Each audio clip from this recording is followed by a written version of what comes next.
Good morning, WestWay. It is still cold, it is still snowing, and Pastor Joe basically told all of us that we should work from home because of how bad the roads are. So I'm here at home, and I'm excited to be here with you this morning. I'm going to read some passages out of the book of Daniel. I'm going to read Daniel chapter 10, verses 10 and 11, and then 16 through 19. They say, "Just then, a hand touched me and lifted me, still trembling, to my hands and knees. And the man said to me, 'Daniel, you are very precious to God. So listen carefully to what I have to say to you.'"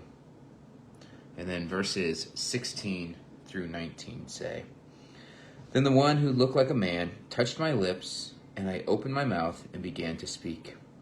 I said to the one standing in front of me, 'I am filled with anguish because of the vision I have seen, my Lord, and I am very weak. How can someone like me, your servant, talk to you, my Lord? My strength is gone, and I can hardly breathe.'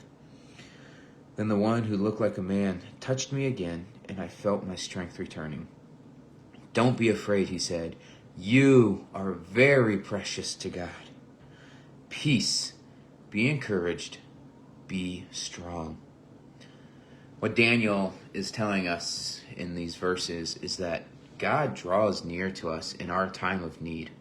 When we are hurting, when we are upset, when we are angry, when we are praying and it feels like that God is not listening, that God is not responding, He is drawing near to us. He is the one giving us strength. And I don't know if you know the story of Horatio Spafford. He is the guy who wrote the hymn, "It Is Well With My Soul."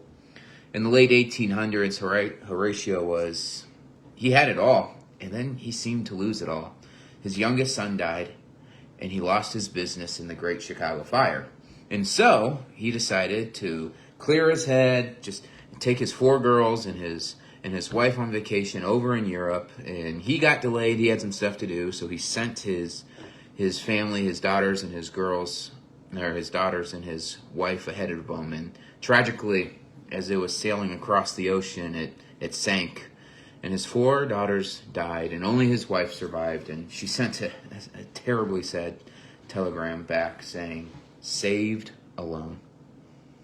And so Horatio sailed to Europe to reunite with his grieving wife and to bring her back home. And they got to the part where the previous ship sank, where he lost his daughters. And in that moment, instead of despair, he felt God's presence strengthening him. And it was in that moment he was inspired to write the lines of that song, "When peace like a river attendeth my way, when sorrows like sea billows roll, whatever my lot, thou hast taught me to say, it is well with my soul." You see, just like Daniel, who was strengthened by God's touch, Horatio found this divine strength to endure suffering because of who God is.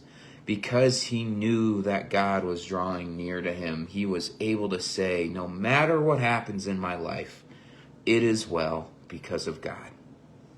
And so today, how can you draw near to God in your daily life? What practices do you do, or what practices can you start doing to help you feel God's presence in your life? And so today, in this cold and blistering day, and maybe you're sitting at home, I invite you to just take a moment, be still, and invite God's presence into your current situation, acknowledging and realizing that God is always drawing near to you because he loves you.